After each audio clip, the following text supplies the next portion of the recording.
මෙතන ඕගොල්ලන්ගේ මේක විතරනේ මෙතන මාධ්‍යතාවයක මිනිස්සුන්ට සේවාව ලබා ගන්න. අර ඒගොල්ලෝ පාරකට කරනවා නයිද?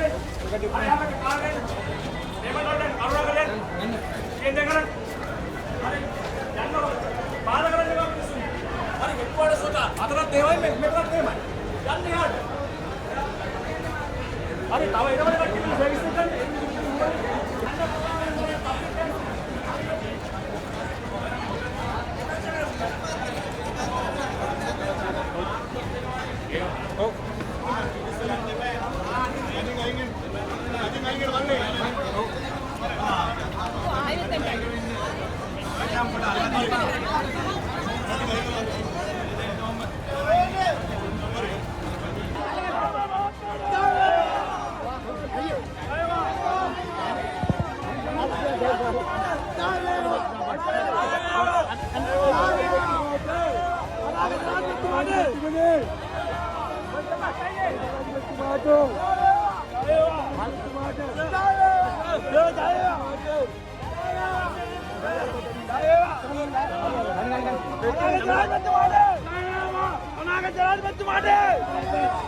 හරි තව එනවද කට්ටිය සර්විස් එක ගන්න.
මට එන්න කියලා පහුගිය කාලේ ගහපු පින්තූරු ගැන හම්බෙච්ච අය ගැන අහනවා.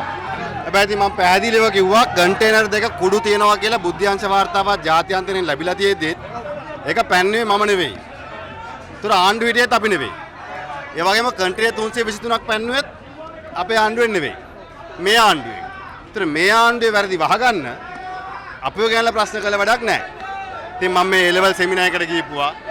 දේශපාලන රැස්වීමකට ගිහපු පින්තූරයක් පෙන්නලා මේ අහවලාද කියලා අහනවා. එතකොට දැන් මම හිතන්නේ ඔබතුමාගේ මෑණියන් අදාළේ ඒ වගේම අපිට පිටත් කියලා ගියා. මොකද්ද මේ කරන්නේ? එක කාරණයක් හැබැයි මම මතක් කරලා දුන්නා. අර අපේ ගමේ ප්‍රේමවතී මනම්පේරිය කියන කාන්තාව ඝාතනය කිරීම සම්බන්ධයෙන් නඩු තීන්දුව. මේ නඩු තීන්දුවේ පැහැදිලිවම ගරු අධිකරණය නඩු තීන්දුවේ සඳහන් කරා ඉහළ නිලධාරියා මොන උපදේශ දුන්නත් තමන්ගේ හෘද සාක්ෂියට අනුව එක වැරදි නම් ඒ වැරද්ද ක්‍රියාත්මක කිරීම උපදේශයක් ලබා ක්‍රියාත්මක කිරීම කියන එක නිදහසට කාරණයක් නෙවෙයි කියලා. ඉතින් ඒ හින්දා මේ නිලධාරීත් ඒ කාරණා මතක තියාගෙන වැඩ කරුවොත් හොඳයි. ඉතින් සංවිධානාත්මක අපරාධ නතර වෙන්න ඕනේ. මත්ද්‍රව්‍ය මේ රටේ නතර වෙන්න ඕනේ. හැබැයි සංවිධානාත්මක අපරාධ නතර කරන්නේ ආණ්ඩුව විසින් පෝෂණය කරන සංවිධානාත්මක අපරාධ කණ්ඩායමක් ආරක්ෂා කරන්න නම් ආණ්ඩුවෙන් පන්නපු කන්ටේනර් දෙකේ කුඩු තියනවා කියලා දැනදෙනත් පන්නලා ඒක විපක්ෂය අපෙන් අහනවා නම් කන්ටේනර් 323ක් ආණ්ඩුවෙන් පන්නලා ඒකෙනත් මගෙන් අහනවා නම් ඉතින් මේ ආණ්ඩුව තව මොකටද? ඒ හින්දා අපි ආණ්ඩුවටත් කියන්නේ කරුණාකරලා ඔබේ නොහැකියාව වහගන්න අපු මේවට ගෙනල්ලා වැඩක් වෙන්නේ නැහැ. අපි එනවා. එන්න කියන ඕනෑම වෙලාවක මම අම්මා තාත්තා අර පවුන් අණුවේ මාළේ දාන් ඉන්න බල්ලා වුණත් ගෙනත් දෙන්න. හැබැයි ඔබ ජනතාවට වෙච්ච පොරොන්දු ඉටු කරා. ඉතින් මේවට ගෙනල්ලා බය කරලා නම් අපේ කටවල් වහන්න බෑ. ඒ හින්දා කරුණාකරලා ගල්ලංගුරු මගඩිය පාසල් 6 වසරේ දරුවන්ට ගේ මනස දූෂණය කරන්න ආණ්ඩුව නැත්නම් මනස විකෘති කරන්න ආණ්ඩුව ගන්න උත්සාහයන් වගේම උපායධාරීන්ට රැකියාව දෙනවා කියලා රවට්ටලා අද ගුරුවරු වෙන්න උපායධාරීන් පාරේ සේරෝ පාරට ඇදලා දාපු දේශපාලනේ අපි කටවහගෙන නම් ඉන්නේ නැහැ. ඉතින් ආණ්ඩුව එතනවා නම් මේවට ගෙනාම ආණ්ඩුව හරියට රටේ ප්‍රසිද්ධ වෙයි කියලා මම නෙවෙයි අපේ අම්මා නෙවෙයි කවුරු ගෙන්නුවත් ආණ්ඩුවට දෙන්න තියෙන මේක තමයි උත්තරේ. දැන් ආණ්ඩුව බය වෙලාද මෙහෙම මේ එක එක්කෙනා කැඳවන්නේ ආණ්ඩුවේ? ඒක අහන්න පුළුවන් ආණ්ඩුවේ කෙනෙක්ගෙම තමයි. ඔබතුමා හිතන්නේ මේක පරිගැනීමක් කියලා? ආණ්ඩුවේ නොහැකියාව වහගන්න ආණ්ඩුව තමන්ගේ දේශපාලන ක්‍රියාදාමය පොලිසිය පාවිච්චි කරලා කරනවා. දැන් දවසක් එන්නකෝ තව දවසක් එන්නකෝද? දැනට කිව්වේ නෑ එන්න කිව්වොත් මම කැමැත්තෙන් එනවා. හිරකූඩේ උඩත් යන්න බලාගෙන ගියේ. හිරකූඩුවේ නාම රාජපක්ෂ දානවද නැද්ද කියන එක දැනගන්න පුළුවන් පාර්ලිමේන්තුවේ 159 දෙනායි කතා ඇහුවම. ඒ කියන්නේ ඔබතුමා බය නැහැ. ඒ අය කලින් කියලා තමයි මෙතනට එන්නේ. ඔබතුමා බය නැහැ. කවුද කේන්ද්‍රී ගන්න කියලා දැන් ඔබට හිතා ගන්න පුළුවන්. දැන් කියන්නේ මේ සමන්ත විද්‍යාරත්න ඔන්න සිතන්ති රාජපක්ෂ වැතිනියයි නාම රාජපක්ෂ අද ගෙනත් තියෙනවා කේන්ද්‍රී ගන්න ලෑස්ති වෙන්න බා කියලා. කවුද අර උමාවේ අර උමාවේ හුලක් හිලක් තිනා කියපු මාමද? ඔබතුමා කේන්ද්‍රී ගෑවද? කවුද? ඔබතුමා නැහැ. ඔබතුමා ඉදිරියේදී මේ සම්බන්ධයෙන් ගන්න ක්‍රියාමාර්ගය මොකක්ද? මේ වැඩපිළිවෙල දැන් අරන් යන චෝදනාව අපේ ජනතාව එක්ක අපේ දේශපාලන ගමන යනවා. ආණ්ඩුවට අපුව CID එකට FCID එකට ගෙනල්ලා අපේ දේශපාලන ගමන නවත්තන්න බෑ. මිරටේ ජනතාවට අපි වග කියන්න ඕන ජනතාවගේ වගකීම සහ ජනතාවගේ අවස්ථාව වෙනවා අපි පෙනී හිටිනවා. ඉතින් ආණ්ඩුව හිතනවා නම් අපේ කටවල් වහන්න මේව ගෙනල්ලා පෙන්නලා කරන්න පුළුවන් කියලා.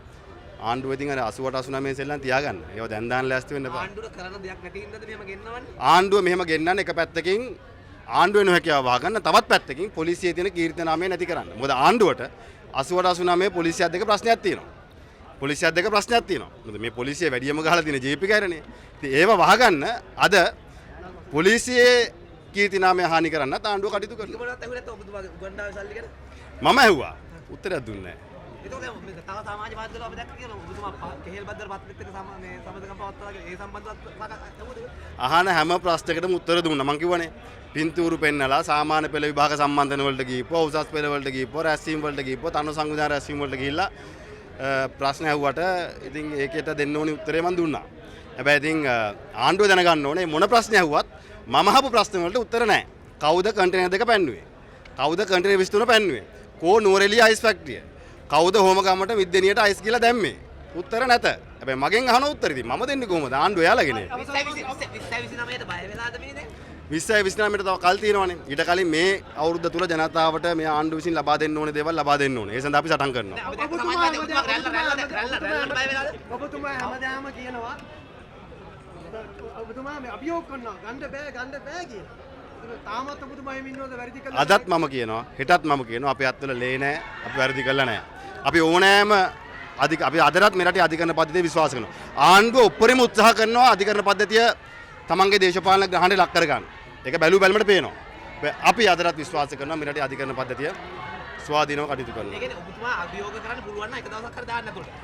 අපි අභියෝග කරනවා ආණ්ඩුව කියපු උගණ්ඩාවේ දොර බිලියන 18 ගේන්න ආණ්ඩුව කියපු ලැම්බෝගිනි 18 ගේන්න 16 ගේන්න ඩොරබින 18 ගේන්න ආණ්ඩුව පොරොන්දු වෙච්ච බකින්ගම් මාලිගාව ගේන්න මහා පරිමාණයේ කෝටි ගණන් තියෙන දේපොළ රාජ්‍යන්තක කරගන්න කියන එක අපි කියනවා.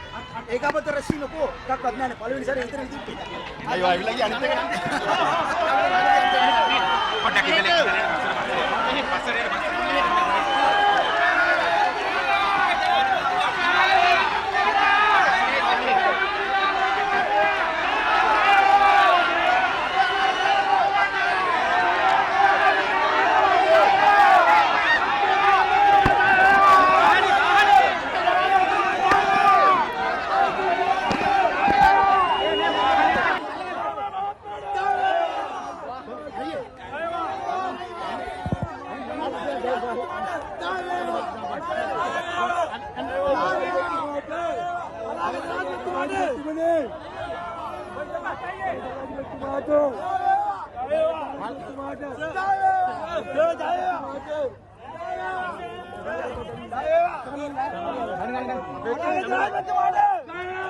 අනාගත ජනාධිපතිතුමාට